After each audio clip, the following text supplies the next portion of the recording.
یاد رکھنا مسلک اعلیٰ حضرت والے نہ شرک کرتا ہے نہ بدعت کرتا ہے. ہم شرک سے پاک ہیں, بدعت سے پاک ہے. میرے مسلک میں شرک بدعت کی کوئی گنجائش نہیں. ہم مزار جاتے ہیں تو قبر کو پوجنے نہیں جاتے, ہم ولی کے مزار کی زیارت کرنے جاتے ہیں. ہم قبروں میں سجدہ نہیں کرتے. قبروں میں سجدہ کرنا حرام ہے, حرام ہے, حرام ہے. آجا کی نگاہوں کا کرم دیکھ رہا ہوں, مٹتے ہوئے سب رنج و علم دیکھ رہا ہوں. راحت میں شب و روز در خواجہ معین پر بہتا ہوا دریائے کرم دیکھ رہا ہوں.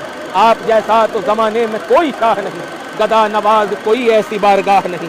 گدا سے کہہ دو نا دستے طلب دراز کریں, یہاں تو سب کو ہی ملتا ہے التجا کے بغیر, اور کسی کو کچھ نہیں ملتا تیری عطا کے بغیر. خدا بھی کچھ نہیں دیتا تیری رضا کے بغیر. آئیے ہم ان قبر کے پجاریوں کا جائزہ لیں کہ یہ جو کام کرتے ہیں کیا ان کا یہ کام مشرکین مکہ کی طرح ہے یا نہیں. آج کلمہ لا الہ الا اللہ پڑھ کر کے اسلام کا لیبل لگا کر بالکل وہی عمل کیا جا رہا ہے جو مشرکین مکہ کیا کرتے تھے. آئیے اس کا پتہ لگائیں. اگر آپ پہلی مرتبہ ہمارے چینل تشریف لائے ہیں پلیز سبسکرائب کر لیجئے. آئیے ذرا موجودہ دور کے ان قبر پرستوں اور قبر کے پجاریوں کا جائزہ لیں, اور جو شدے, علم, چبوترے, جھنڈے, پنجے, مزار, قبر, استھان جو آج کلمہ لا الہ الا اللہ محمد الرسول اللہ صلی اللہ علیہ وسلم پڑھ کر کے آج یہ مولوی کروا رہا ہے, یہ ملا کروا رہا ہے. میں اس میں عوام کو میں اس لیے میں ان کو تھوڑا سا دوسرے درجے پہ رکھتا ہوں کہ ان عوام کو اس بیچاروں کا پتہ نہیں ہے, بلکہ وہ لمبے لمبی داڑھیاں, لمبے لمبے صافے اور پگڑیاں اور لمبی لمبی چھڑیاں اور تسبیحیں دیکھ کر یہ اللہ کے نبی کی یہ بھولی بھالی امت ان کے فیور میں آ جاتی ہے, اور ان کی چگنی چپڑی باتوں میں وہ آ جاتی ہے. تو ان مولویوں کا یہ اصل میں یہ کام ہے. وہ لوگ جو ہے آج ان کی وجہ سے یہ بیچارے گمراہ ہوئے ہیں. تو آئیے ہم ان قبر کے پجاریوں کا جائزہ لیں کہ یہ جو کام کرتے ہیں کیا ان کا یہ کام مشرکین مکہ کی طرح ہے یا نہیں. کیا ان کا یہ کام صرف لا الہ الا اللہ محمد رسول اللہ نکال دیجئے, باقی یہ سارا کام مشرکین مکہ کی طرح ہے یا نہیں ہے. نام کی بات بھی آئے گی تو مشرکین مکہ میں بھی عبدالعزیز تھے, اب مشرکین مکہ میں بھی عبداللہ نام کے موجود تھے لوگ, نام بھی کوئی مختلف نہیں تھا. صرف یہ تھا کہ وہ کلمہ لا الہ الا اللہ نہیں پڑھتے تھے. آج کلمہ لا الہ الا اللہ پڑھ کر کے اسلام کا لیبل لگا کر بالکل وہی عمل کیا جا رہا ہے جو مشرکین مکہ کیا کرتے تھے. آئیے اس کا پتہ لگائیں. ان کے عقیدے انہی لوگوں کے عقیدوں کی طرح ہیں یا نہیں ہیں. ہو سکتا ہے کسی کے ذہن میں یہ سوال اٹھتا ہو کہ جناب ہم تو کلمہ پڑھتے ہیں, ہم تو نماز پڑھتے ہیں, ہم مشرک کیسے ہو سکتے ہیں؟ کیا مسلمان بھی مشرک ہو سکتا ہے؟ کیا کلمہ پڑھ کے بھی آدمی مشرک ہو سکتا ہے؟ تو ایسے میرے عزیزوں, میرے بھائیوں کو میں یہ بتلانا چاہوں گا کہ اس آیت کریمہ قرآن کی آیت سنو. قرآن کریم کی روشنی میں اللہ رب العزت ارشاد فرما رہا ہے, وہ اپنا جواب ڈھونڈو کہ اللہ کیا فرما رہا ہے. اللہ فرما رہا ہے کہ وما یؤمن اکثرهم باللہ الا وهم مشرکون. بہت سارے ایسے لوگ ہیں جو لا الہ الا اللہ پڑھتے ہیں, جو اللہ کے اوپر ایمان لانے کا دعویٰ کرتے ہیں, لیکن وہ مشرک ہیں. تو اس آیت کریمہ سے ہمیں یہ معلوم ہوا کہ شرک ایک ایسا خطرناک گناہ ہے کہ وہ کلمہ پڑھنے کے باوجود بھی انسان کو لگ سکتا ہے, کیونکہ اللہ فرما رہا ہے اور اللہ اپنے فرمان میں جھوٹا نہیں ہے. تو شرک کرنے کے باوجود بھی, کلمہ پڑھنے کے باوجود بھی آدمی مشرک ہو جاتا ہے. یعنی اکثر دعوے داران ایمان جو ہیں وہ شرک کی دلدل میں پھنسے ہوئے ہیں. اگر کوئی کہتا ہے کہ بندے خدا تم دعویٰ تو ایمان کا کرتے ہو, اللہ کے بندو تم تو اللہ رب العزت کے اوپر ایمان کا دعویٰ کرتے ہو, مگر شرک میں گرفتار ہو, آخر کیوں شرک کر رہے ہو؟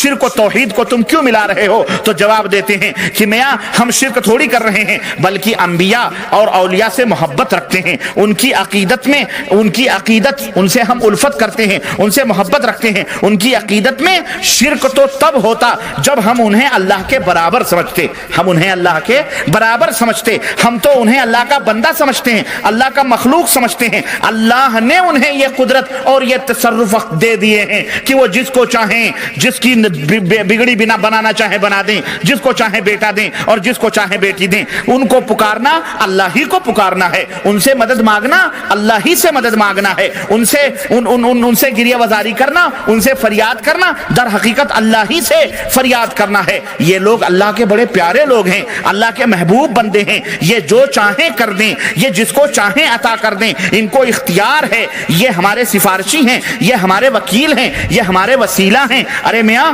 تم بغیر سیڑھی کے چھت پہ کیسے چڑھ سکتے ہو؟ بغیر سیڑھی کے چھت پہ کیسے جا سکتے ہو؟ ان کے ملنے سے رب مل جاتا ہے، ان کے ملنے سے رب مل جاتا ہے۔ اور اس طرح کی فضول باتیں نعوذ باللہ وہ کرتے ہیں۔ اور میرے عزیزوں، اور جب ہم ان قرآنی آیات پر غور کرتے ہیں تو پچھلے بالکل وہی نقشہ سامنے آتا ہے کہ جیسے پچھلے زمانے کے مشرکین کرتے تھے۔ ان بیچاروں کو معلوم نہیں کہ شرک یہی نہیں ہے کہ کسی کو اللہ کے برابر قرار دے دیا جائے، شرک صرف یہی نہیں ہے کہ کسی کو اللہ کے برابر قرار دے دیا جائے یا اس کے مقابل مانا جائے، بلکہ شرک یہ بھی ہے کہ جو چیزیں، جو باتیں اللہ عز و جل نے اپنی ذات، اپنی صفات اور اپنی عبادات کے لیے مخصوص فرما لی ہیں، انہیں غیروں کے لیے کرنا یہ بھی کیا کہلاتا ہے؟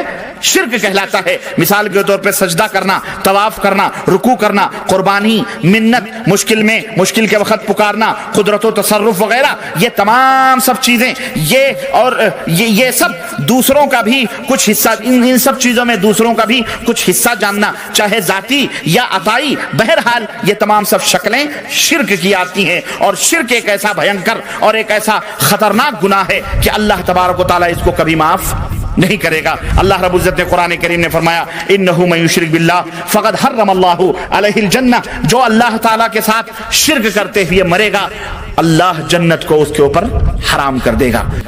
اللہ فرماتا ہے کہ واللہ یعلم ما تسرون وما تعلنون، اللہ کی شان تو یہ ہے کہ جو تم چھپاتے ہو، جو تم ظاہر کرتے ہو، اسے بھی اللہ جانتا ہے۔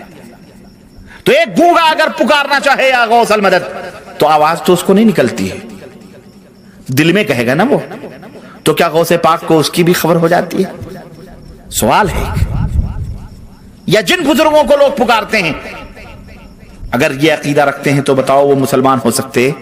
لوگوں، یہ پاکھنڈی، یہ مکار، یہ عیار، یہ قبر پرست ہو نکو نام جو قبروں کی تجارت کر کے کیا نہ بیچو گے جو مل جائیں صنم پتھر کے، یہ قبروں کے ڈھونگی پاکھنڈی، یہ جبے، یہ تسبیحاں، یہ دستار، یہ پگڑیاں، یہ ولایت کے نام پر جو ڈنکے بجوا رہے ہیں، یہ سب اس پاپی پیٹ کے لیے کر رہے ہیں، کھانے پینے کے لیے کر رہے ہیں۔ یہ پورے عقائد وہی ہیں جو مشرکین مکہ کے ہیں، نام بدل دیا گیا اور لیبل چینج کر دیا گیا۔ کیوں؟ اگر رام رکھیں گے، اگر لات رکھیں گے، منات رکھیں گے تو دنیا تھوکے گی کہ تو مسلمان ہو کر کے رام اور دیوی دیوتا اور لات اور منات کی پوجا کر رہا ہے۔ اس لیے نام بھی چینج کر کے کسی کو غوث اعظم کہا گیا، کسی کو قطب عالم کہا گیا، کسی کو داتا گنج کہا گیا، کسی کو غریب النواز کہا گیا، کسی کو امیر النواز کہا گیا، کسی کو سلطان الہند کہا گیا۔ نام چینج کر کے بالکل کام وہی ہو رہا ہے جو مشرکین مکہ کیا کرتے تھے، اور بلکہ مشرکین مکہ سے بھی بدترین